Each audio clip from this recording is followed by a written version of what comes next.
you were instrumental in negotiating the pension plan, weren't you?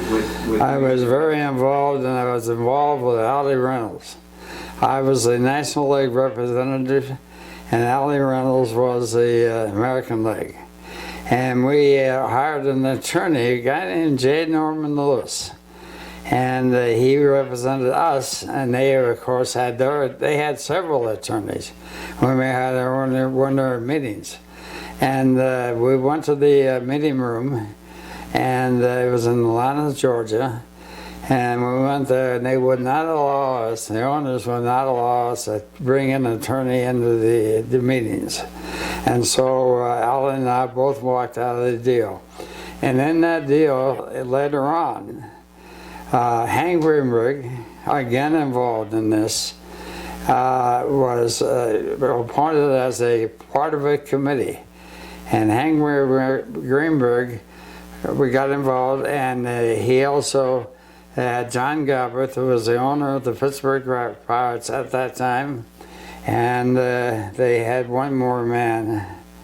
I can't think of his name right now, but anyway, he was involved, and they worked out a way that we asked for 66% of the revenue from the All-Star game and from the first few games of the World Series.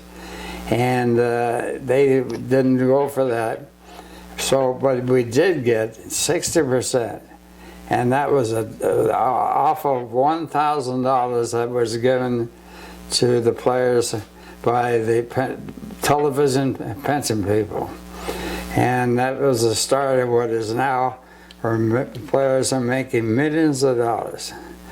And that changed the whole game of baseball and the history of the game. What, do you think about how you would have played and what would have happened if you could have had 10 more years on your career like that? Well, if I had been able to keep my pace, I would have been at the top of the list.